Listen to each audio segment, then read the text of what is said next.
Good morning, everyone. Welcome into the SEC Morning Report. I am Blayne Gilmer. This is Southeastern 14, your home for daily SEC sports coverage. And it is a Monday here, and we're heading into week 11 of college football action, of SEC football action. Can you believe it? The season is flying by, and that's what happens when you have a great product like we do here in the SEC to watch on the field. A lot of exciting games this past weekend, and there's going to be some huge matchups this upcoming weekend. But as we do each and every week, it is time to go through what we learned about these teams. And we're going to start off with Alabama here in just a minute, but wanted to remind you guys that we have a partner here now that we are with, the Believe Network. And as a result of that, we're partnered with Bet Online. You can go check out betonline.ag to check everything out over there, guys. The NBA is now rolling, and if you want to engage in a little wagering, whether it's LeBron James, Jimmy Butler, whoever's playing over there, guys, whichever team, you can see what the lines are, you can see what the team totals are, all that good stuff. Head over to Bet Online as the NBA is off and rolling this year. Of course, you have NFL and college football that are going strong, that we're going to be talking about today, of course, with college football. The NHL is in full swing. There's so many different sports, like Step Brothers. There's so many different activities that you can go check things out on over there, guys. So I'm excited to be partnered with Bet Online, and you need to be excited to head on over there, check out all your wagering news, odds, trends, and predictions. Get everything right at your fingertips, either with desktop access or mobile access for every sport at any time. Head to BetOnline today to get in on the action. Don't forget to use promo code BELIEVE, that's BLEAV, to receive your 50% welcome bonus on your first deposit. BetOnline, where the game starts. And guys, we are starting with the Alabama Crimson Tide. What did we learn about Alabama in this romp over LSU, where they really kind of took over the game middle of the second half there? I think we learned that Alabama did what a good team should do to a team that has a bad defense. Jalen Milroe absolutely took over this game with his legs, 155 yards on the ground, and then he was more than efficient through the air as well. Spread the ball around to different targets. We're seeing an emergence of different guys in the passing game for Alabama that, I don't think we've learned that it's not going to be a one person does everything. Yeah, there was a couple of games there where Jermaine Burton splashed, and he certainly has that ability to do that at different points in times. But I think this is going to be a more of a death by 1,000 cuts type offense that, hey, we can get it to Kendrick Law here, that he's emerging as a guy. At different points, Amari Niblack has been out there, and there was one deep target there to Amari Niblack they didn't connect on Milroe and Niblack that could have been a huge play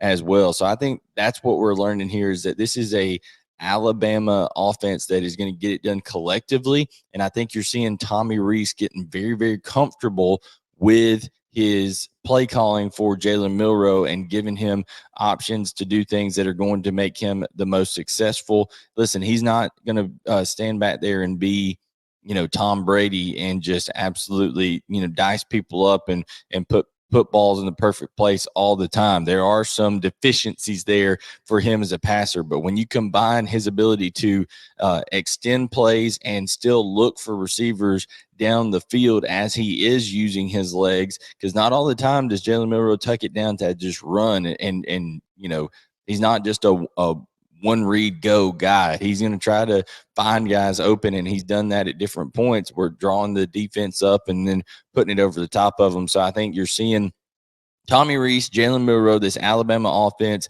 some other playmakers around it step up a little bit. We saw some things out of Jam Miller at running back. So that was another little wrinkle there for Alabama. But listen, they took care of a LSU defense that came in to the game 13th in the SEC in rushing defense, and they left 13th in the SEC in rushing defense. They have not been good against the run all year. And also, Alabama did give up 2 sacks, but one of those was on Milroe for holding the ball too long. So you have to give credit to that offensive line for protecting better than they have most of the year. But like I said, I think a lot of that has to do with the LSU defense. The defense for Alabama, listen, players stepped up when needed to. You had to have your best when your best is required. And Alabama found a way to get enough stops against a talented team. Dallas Turner, there was a lot of talk about the hit. I'm not saying it's not part of football, but you would think with the way the rules have been adjudicated, for the longest time, that seems like it would have been a targeting deal. I'm not saying it was dirty, but that seems like it probably would have been targeting with the hit to the head. But regardless, the guy's just playing football full speed.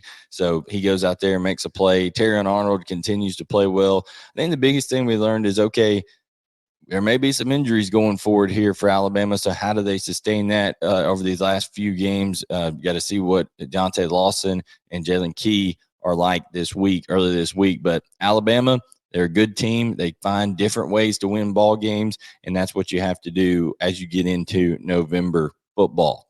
Continuing on in alphabetical order, we have the Arkansas Razorbacks. My goodness, our buddy here that watches a lot of the shows and is part of the chat a lot of times, Alex Page, old Unk Street over there, he said, hey, he tagged me on Twitter and said, this is a brown liquor game for Sam Pittman, because we all know Sam Pittman says he'll enjoy he says, I'm not promoting it, but I'll enjoy a cold beer every once in a while. And Sam Pittman definitely probably deserved he went out, probably got a little brown liquor after that one, because he needed that win big time in the swamp. And I think what we learned is that emotions matter in football, and when guys feel connected to the people they're playing for, they play a little bit better. It's not like Kenny Guyton waved some magic wand over that Arkansas offensive line or anything different like that. They just had a little bit of a different plan. They believed in what their coach was telling them to do, and they went out and executed better. When you're able to run the ball efficiently and break tackles the way that Rocket Sanders and KJ Jefferson were, really for the first time all year, you're going to have success. We learned that, hey, KJ Jefferson's not that we didn't already know this, but he's a special guy. He can make plays when he needs to. He's been a great player for Arkansas, and they finally were able to step up around him and make enough plays to help them win that game in overtime. Arkansas could be, they're fighting for bowl eligibility, guys. So that's their third win of the year. They got 3 games left. Arkansas plays Auburn at home, which they're a favorite. They've got FIU. They should win that one. So if they would be going into the Missouri game at home at the end of the year, should they win those 2 contests before Missouri, with a chance to get bowl eligible. And I know that's not anywhere near the goal for Arkansas, but I think we learned that, hey, Sam Pittman still has his finger on the pulse of this team and what they need, and I think they'll play for him. They probably could have been a little bit better defensively to make that an easier win. Now, that's not something we've said a whole lot about Arkansas. Arkansas has played very aggressive defensively, and they were still aggressive against Florida, but still gave up a few plays that you're kind of scratching your head a little bit, like, okay, what's going on here, allowing Graham Mertz to have some success. But overall, just a terrific team win. Going on the road in the SEC is never easy, particularly Ben Hill Griffin Stadium, the Swamp. So that is a big deal there for Arkansas. And, hey, they even lost the turnover battle and still were able to win a game on the road. The big thing there for Arkansas was that they were able to get Florida off the field enough on third down, held them to 8 of 17.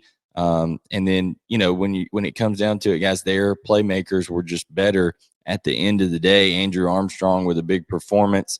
And they spread it around a little bit. Isaac Tesla had some good catches on the day. So they were able to find different guys, get different guys involved. And I think that's a concerted effort by Kenny Guyton there. So that's kind of what we learned about Arkansas in week 10 of SEC football action. The Auburn Tigers. What did we learn about Auburn? I think we learned that, hey, the passing game is developing. Yes, I know that it's Vanderbilt that you played, and I know that Peyton Thorne still didn't get over 200 yards passing, which it seems to be kind of a minimal mark now in college football. But when you talk about things with this Auburn passing game, it's just nice to continue to see Javarius Johnson get targets and make some plays. Rivaldo Fairweather make some plays. Guys that they're going to need at different points throughout this year because, remember now, you got Auburn who's sitting there at 5-4 and has an opportunity. I'm not saying it's going to happen, but they have an opportunity. Should they win all these games, they do play that Arkansas team that they're a 3-point underdog to on the road. And then they play a good New Mexico State team. But those two games, should they win, they'd be sitting there with 7 wins going in the Iron Bowl, a chance for an 8-win season. If you'd have told anybody that over on the Plains, I think going into the year, people would have said, hey, is Hugh Freeze the coach of the year? Because that was a absolute mess that he inherited over there. And, that could be a big deal with a chance to have a, let's say crazy stuff happens over there and they upset Alabama, run the table here. That a bowl game would give you the opportunity to play, have a 9-win season in year one. That would be quite the launching point for Hugh Freeze and Auburn. Now, we also learned that, hey, Jarquez Hunter finally had the game that I think everybody was hoping he would have. Now, Vanderbilt is, worse than LSU when it comes to rush defense, and they can't really stop anybody when it comes to the run. But I think this Auburn team plays a solid brand of football, especially defensively. They were able to do that again on Saturday, and they're going to need to bring that same efficiency, that same hard-nosed play defensively, the ability to not only run the ball but be balanced against Arkansas to have a chance to win on the road. There were some drops by the receiving core, and we're going to need to see that be eliminated from play altogether if you're Auburn. But I think the biggest thing you take away here is the passing game to develop for Auburn, and I think Peyton Thorne getting more and more comfortable. So can they take that on the road against Arkansas? We shall see. The Florida Gators, Billy Napier. I think what we learned about Florida in that loss to Arkansas is that this roster is just nowhere near what it needs to be athletically. There were times where, Arkansas comes in there and you're seeing them, hop up early on Florida, and then it's back and forth toe to toe. But watching that game, I was like, okay, is this which team was supposed to win this game? Which team was favored? Because you can't really tell. I mean, and this is a Florida program who, yes, I know Billy Napier is recruiting well. This is a Florida program for decades, guys, has had just NFL talent after NFL talent on that roster. Tremendous, edge at nearly every position, particularly the speed categories of wide receiver, defensive back, defensive ends that can get after the passer, things of that nature.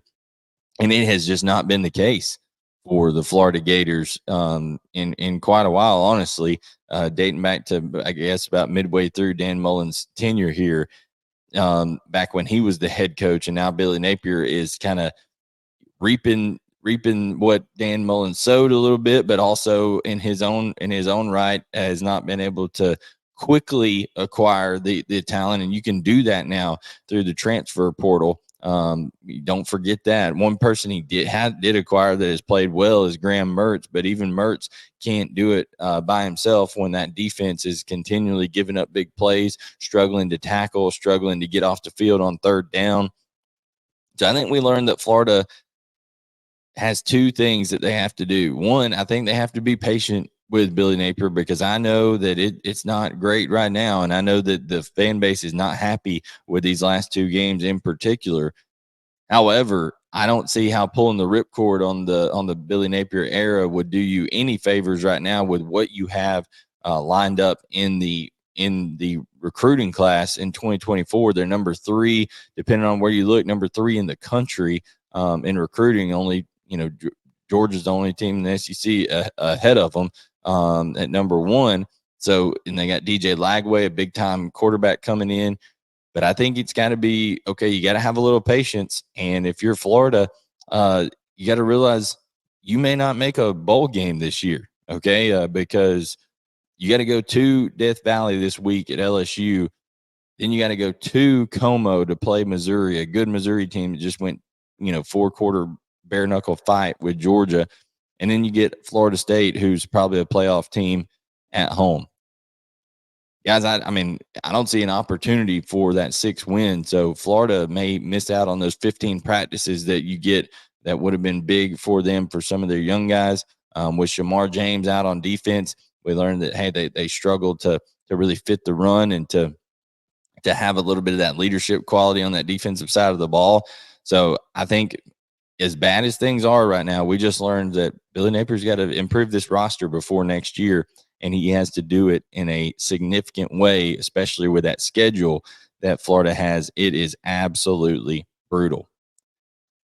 The Georgia Bulldogs. What did we learn about the Georgia Bulldogs? We learned that this team has resiliency and composure. That is two things, 2 of the key principles that Kirby Smart and his team preach all the time. And great teams find ways to win ball games, even when there are components of their game that aren't the best that they've got to bring to the table each and every time. I think you would, ask Kirby Smart, okay, what are some things that if you could inject some true serum into him and say, hey, what are some of the things you need to work on? And I think it is, defending the run on the edge and setting the edge and not getting reached, not losing contain, things like that. That happened again. It happened in the Auburn game earlier this year. Cody Schrader was able to hurt Georgia on the stretch play, the outside zone a little bit there. So, but overall, they were able to hold down Luther Burden after that touchdown catch early. And I think you see Georgia having young playmakers emerging now, and you'll have to have so on defense. Julian Humphrey played really well at corner. Of course, Kamari Lassiter followed Luther Burden all over the field and really did a good job on him there. And I think you'll see that the same stuff out of him against Trey Harris this week. But Julian Humphrey played well. Dalen Everett, I think, has got at times loses a little. He's just a step behind and loses a little bit in man coverage, but he's still a really, really good player. And I think all 3 of those guys together are a good conglomerate or a mix at corner, especially if you get a pass-happy team. But overall, I think the biggest thing we learned is that Carson Beck is just so steady, guys. I mean, there's just no way that you can seem to rattle him. And even Missouri got to him 3 times in the game, which was half of the total that he'd been gotten to the entire year. Georgia still leads the SEC even after this game with only 9 sacks allowed. Carson Beck just seems unflappable. I mean, he's able to, make the right decisions. He's able to value the football and get it to the hands of his playmakers. And right now, Ladd McConkey is target numero uno that he is looking for out there, and able to get the ball to him quite often. Ladd continues to make plays. Dominic Lovett, Ra Thomas were right up there. Had the most snaps of any receivers for Georgia snap count wise. So they're getting more and more experience, getting more trusted. Oscar Delp had a tremendous game. I think what we learned is this Georgia offense is balanced. This Georgia offense has multiple playmakers that you can rely on in key situations. And the defense, steps up and makes plays when they're required and shut down, in the large part of the day, what Missouri was trying to do, especially when it got down in the red zone. Missouri got down in the red zone 3 times, only walked away with 14 points. Georgia got down to the red zone 5 times and had 27 points in those situations. So there's the difference in your ball game right there. I think if you're talking about this Georgia team, I think they're continuing to get better. I think they're getting healthier. They're getting some guys like Amarius Mims that's going to be able to come back soon. Brock Bowers is progressing slowly but surely, and I think you'll see him back sooner rather than later for Georgia, possibly even for that Tennessee game. So we learned that the champs continue to find ways to win football games, and they're doing a fantastic job of being able to just continue to put one foot in front of the other as they march toward a third opportunity of winning a third straight national championship for the Bulldogs. Kentucky, guys, the Kentucky Wildcats, they continue to play well on the offensive side of the football. Not great, but they play well. And especially on the road, I think Ray Davis, ran hard, not his most productive game, but I really like what Liam Cohen was able to do with the tight ends in the run game, being creative. They showed off a lot of toughness and athleticism. Those guys pulling around. Kenneth Horsey was back in that game, so I think that gives you an added boost on the offensive line. But Devin Leary, I thought Devin Leary, there's an old saying, you can't go broke making a profit. So I think he wasn't, lights out in this game, but he put the ball in the right places and didn't put it in harm's way. No turnovers on the day for him in terms of interception. So I think that's a big deal.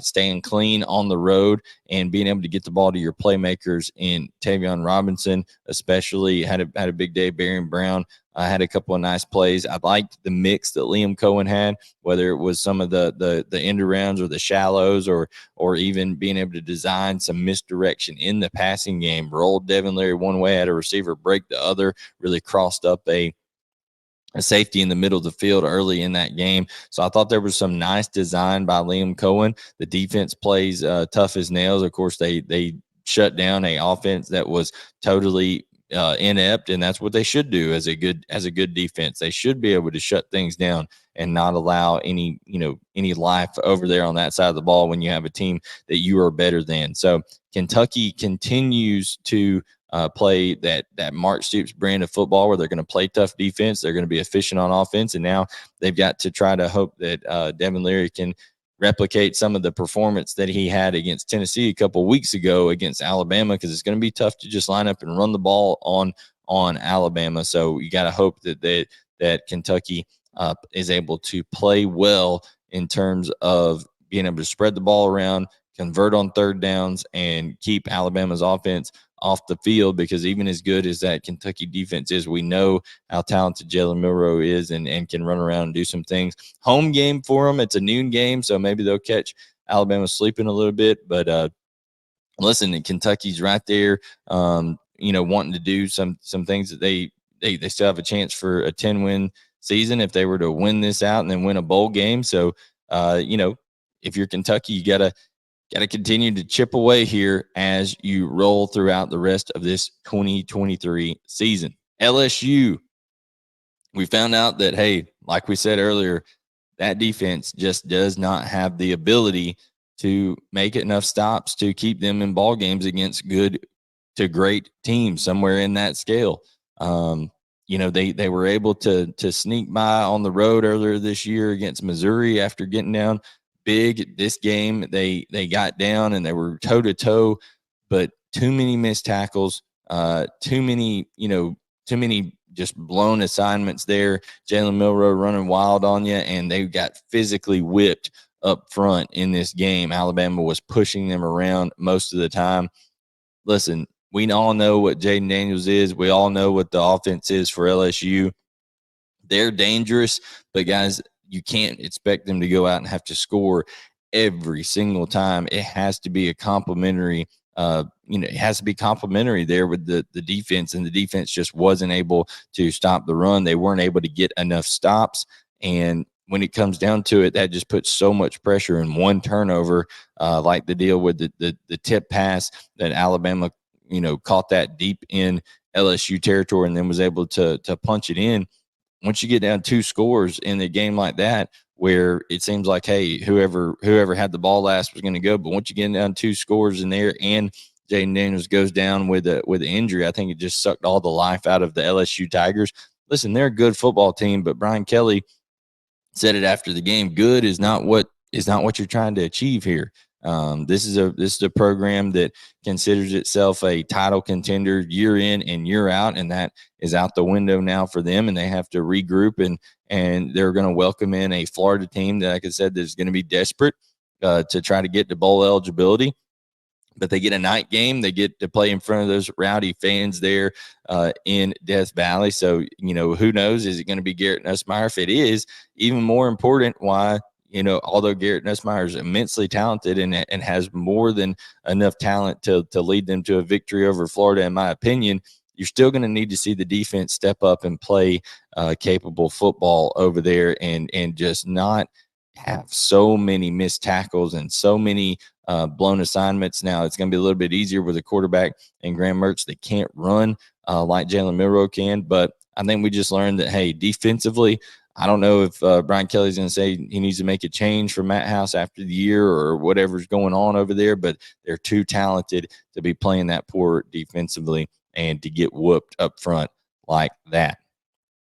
All right, the Missouri Tigers. I think you just got to give a big tip of the cap to Eli Drinkwitz and company. They are double tough. I mean, they came in there, were able to run that stretch play, that outside zone. They scheme you up really, really well. Sometimes they'll go 10 personnel with one running back and 0 tight ends, have 4 receivers on the field, make you think, hey, it's going to be a spread look here. They're going to throw the football down the field. And then here comes Cody Schrader running full speed just outside of the tackle. And they've got a tremendous left side of that offensive line that really had its way over there against Georgia at different points in that ball game. Brady Cook's legs are a weapon as well. We learned that this Missouri Tiger team is capable of playing with anybody in the country. That's what we learned, because I think Georgia is the best, most complete team in the country, and you saw Missouri go toe-to-toe at their place with them. And Eli Drinkwitz, I think, deserves a lot of credit for what he did in this preseason. We've really seen, okay, now when he brought Kirby Moore in and he let him be the offensive play caller, and Eli Drinkwitz was able to take a step back and focus on getting the pulse of this team, knowing when to do certain things, and being able to be involved in more aspects and be deeper integrated into this program. I think you're seeing the fruits of that labor come forth this fall. And he's a guy who got an extension last year, and now it proves that it's well deserved. He's able to lead this team quite effectively. I think when you're talking about the Missouri defense, they put a lot of guys in the box. They played aggressive. They said, we're going to try to stop the run game. We're going to play man coverage on the outside with Enos Rakestraw and Chris Abrams-Drain. And they played tough. They played tight on those receivers and forced Georgia to earn that victory. They weren't going to just give anything away. So I think Missouri continues to be a great story here, even though they fell a little bit short in Athens.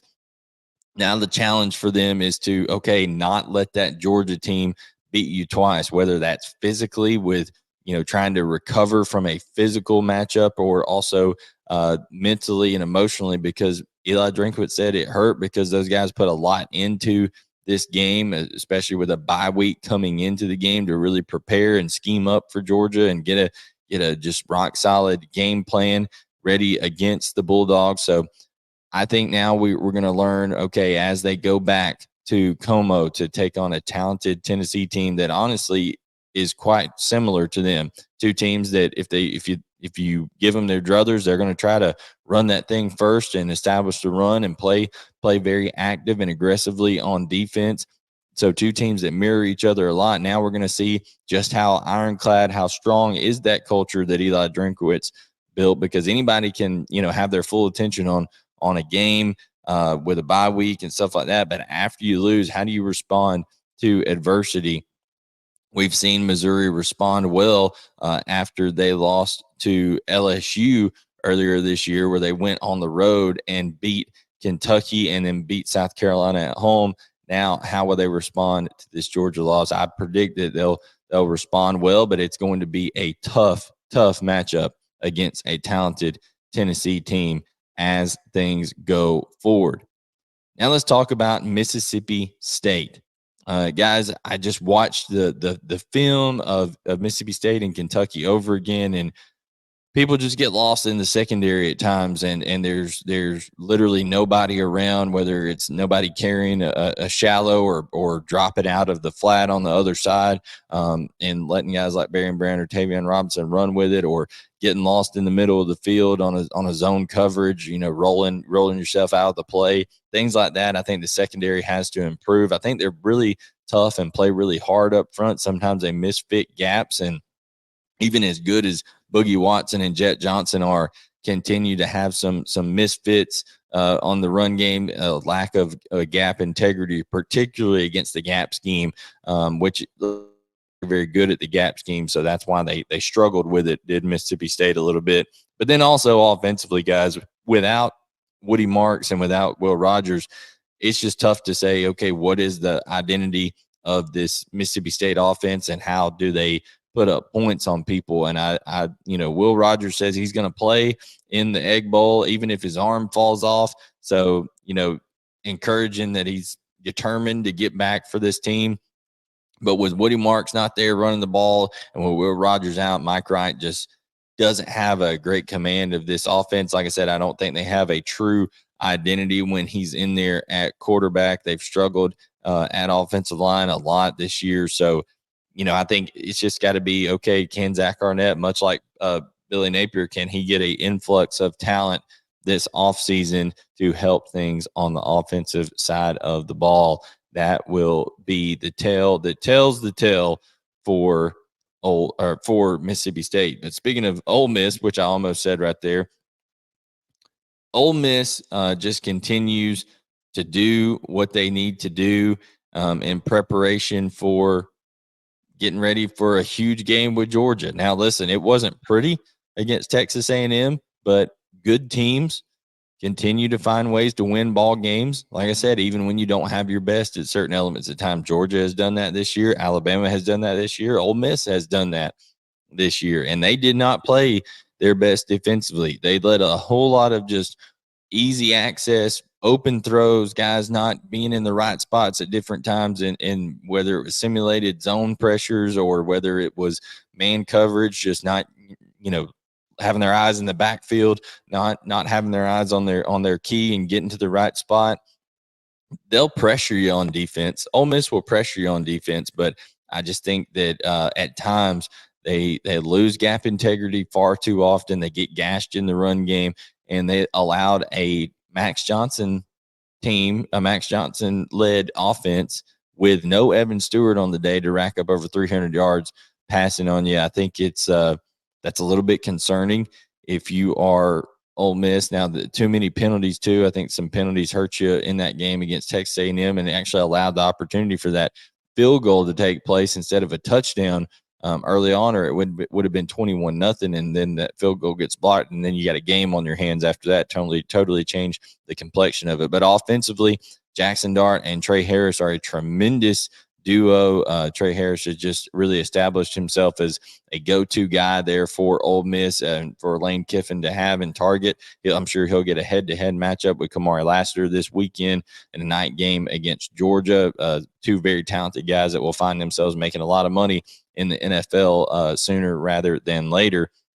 So when it comes down to it, Quinshaw Judkins, Ulysses Bentley are one of the best 1-2 punches in the country at running back. Two very, very talented guys. The offensive line is able to play well inside of Lane's scheme there. And I think Jackson Dart, like I said, he's a tough quarterback, took a couple big hits in that game and was still able to get up and be productive and help his team and show a lot of guts and a lot of intestinal, fortitude coming back there at the end, where they could have folded and said, well, this is the end. This is a game that Ole Miss, typically loses, of being, a favorite and then finding one to fall down in during the season. But they stood up, they went down, they made that drive, and then they got to stop. So you got to give them credit on, they got to stop when they needed to defensively, and the offense was able to play well under pressure. So we know Ole Miss is a talented team. How are they going to play in a road environment against a really good football team? They failed to do that well against Alabama.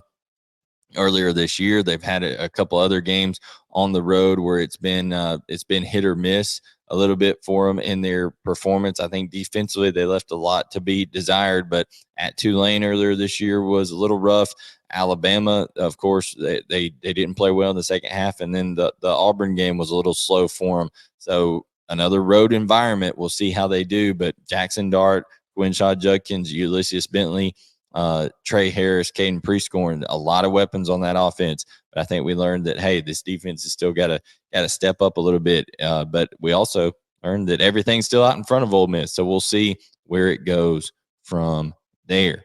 The South Carolina Gamecocks, Shane Beamer and company survive against Jacksonville State. Yes, survive against Jacksonville State. The Battle of the Gamecocks was a rough one to watch. Turning over on there, South Carolina didn't run the football very well. They didn't help out Spencer Rattler a ton.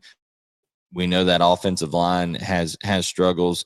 Spencer Rattler did a lot of this, himself, being able to go 27 of 38. Like I said, they didn't run the football well, less than 100 yards rushing on the day for South Carolina, 6.3 yards per play. They're okay, but 4 of 14 on third downs, guys. And that's a byproduct of not being great on first and second down and putting yourself in third and medium to third and long situations that are harder to convert. A well-coached Jacksonville State team with Rich Rodriguez over there, and they had a talented quarterback that I think if he'd have stayed in the game, that could have been a little bit different as well. He got hurt, had to come out for a little bit there. So listen, South Carolina, a win is a win, right? And Shane Beamer says they're going to celebrate it and gonna have a lot of fun off of it. But my goodness, I think that South Carolina fans are just so tired of this uninspired level of play a lot of times, especially against even opponents who should be viewed as inferior to you, but they played pretty dang well against South Carolina and had a lot of moments where this game was actually in doubt. So I think, again, just like with Florida, just like with Mississippi State, South Carolina has to do better with acquiring some talent, especially getting people on both of the lines of scrimmage that can dominate ball games. They're doing that on the defensive side. They're doing that on the offensive side in the class of 2024. Even though they're 10th in the SEC recruiting rankings, they're in the top 25 in the country. I think they need to be aggressive in the transfer portal this offseason, especially getting some proven linemen if there are any out there, because that's a tough deal, because usually if you're a really good lineman, you don't find yourself in the portal. But we'll see if there's any out there that they can hit on this year to give them not only some depth, but just some toughness over there, guys, because they have been whipped a lot of times on the offensive line. So we'll see. Feels like the honeymoon's wearing off for Shane Beamer to me. It feels like people are starting to, expect more quickly, and we'll see how this season finishes out here for South Carolina. They have Vanderbilt, Kentucky, and Clemson all at home. So an opportunity to have that Williams-Brice Stadium crowd behind you and get things going there if you are South Carolina. But we learned that, hey, there's a big talent gap between South Carolina and the rest of the SEC right now. Tennessee, the Tennessee Volunteers, hard to learn much against UConn. Okay. They did what they were supposed to. I think Tennessee's just a football team that's continuing to improve. Okay. I think they bounced back well against a Kentucky team after the Alabama loss and played well on the road. And then now you had a blowout win over UConn, and they get to go on the road again to face Missouri now. Joe Milton, did we need to? The defense provided a lot of, spark over there for Tennessee. I think we just learned that, hey, when Josh Heupel and company are able to get the run game going, they can get explosive plays off of it, even if it's against a inferior opponent here. It's nice to see Joe Milton, connect on some deep balls to some guys. So Tennessee did what they were supposed to do. Now, can they take what kind of the approach that they did against Alabama, starting fast on the road against Missouri, but finish that game? We shall see. Can they get Jalen Wright going early? that will be an interesting deal to watch. Texas A&M, Jimbo Fisher and company, guys, they just they continue to fall short, just a little bit short, guys. They're right in a lot of these ball games, but I don't know. I don't know what to say about the slow starts. I don't know what to say about how they just don't compete at different times defensively, but then they'll pick it up and play gangbusters for different spurts of the game. You know, Shamar Turner losing his cool and going WWE, nut shot on a guy and then trying to punch him in the face and all that kind of stuff wasn't great as well.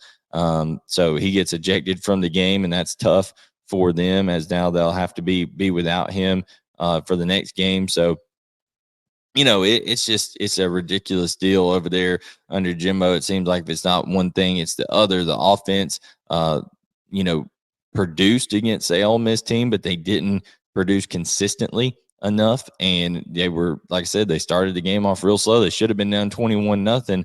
But it just seems like when you watch the offense there, it just seems like it's such a struggle to get things going, and it looks like they're moving in molasses. I mean, it is just everything is slow motion. Max Johnson takes a long time, it seems like, to deliver the football. So I think, you got to find ways to – they brought in Bobby Petrino, brought in him to call plays. I'm not sure play calling is the issue. I think it's the execution of how they're doing things. And also being able to, get guys that the one thing I do think they could do is design some things to hit a little bit quicker and get the ball out to the perimeter in their playmakers' hands a little bit more. Because we know when you get it to guys like Ja'Day Walker, when you get it to guys like Anaya Smith, they're able to do things with it. I think we learned that, hey, the offensive line was able to get a little push for the first time this year and be able to run the football well, which Texas A&M hasn't done great this year.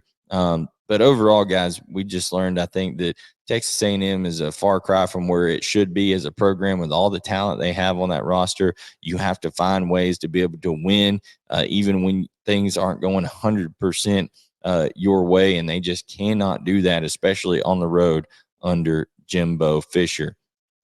Vanderbilt, plain and simple, Clark-Lee and company just can't compete with SEC teams with the level of talent that they have. The administration is going to have to step in and help Vanderbilt, allow them to bring some guys in. I don't know if that's possible to do with their academic standards or what, but they're going to have to make it easier for guys to come in via the portal, and they're going to have to continue to kind of chip away and try to find diamonds in the rough, so to speak, there on the not only in the transfer portal, but out of the high school ranks that they can develop and hopefully develop quickly. They're investing in the football team with the construction and all that kind of stuff, new facilities. So you got to have some players put in there to match it if you are Vanderbilt.